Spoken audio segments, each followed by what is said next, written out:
What if everything you've heard about Japan being short was a lie? What if there was a hidden story, one involving war, power, and a shocking conspiracy? Some people claim that during World War II, the United States poisoned Japan's water supply, and that's why Japanese people are shorter today. But is that actually true, or is the real story even more powerful? Let's break this down logically. No emotions, no assumptions, just facts. Because once you understand what really happened, you'll never look at this topic the same way again. The conspiracy goes like this. During the war, the US secretly poisoned Japan's water or environment. And that damage affected generations, making people shorter. Sounds dramatic, right? But here's the problem. If something like that actually happened, we should see clear, lasting damage in the population. So let's check the evidence. Before the 1900s, the average Japanese man was about 160 centimeters tall. Now today, that number has increased to around 171 centimeters. That's a 10 centimeter increase in just about 100 years. Think about that for a second. Human height doesn't just change randomly. So the real question is, what caused that growth?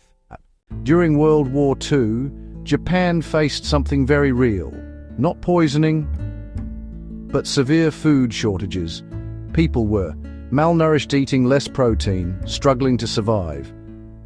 And what happens when children grow up without enough nutrients? They don't reach their full height potential. In fact, right after the war, Japanese children were actually shorter than before the war. So clearly, the issue wasn't poisoning, it was lack of food.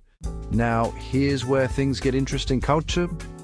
After the war ended, Japan began to rebuild. And suddenly everything changed. Diet improved, more meat, milk, eggs. Healthcare got better, living conditions improved. And guess what happened next? The next generation grew taller and taller and taller. This is what scientists call catch-up growth. When conditions improve, the human body recovers and reaches its full potential. Now let's use pure logic. If Japan had been poisoned, people should keep getting shorter. The damage should continue across generations. But what do we actually see? The complete opposite. Japan didn't get weaker, it got stronger. Didn't get shorter, it got taller. And here's the final nail in the coffin.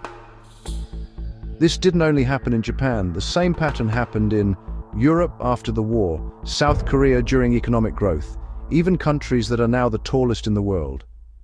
The formula is simple. So the truth is this. Japan isn't short because of some hidden attack.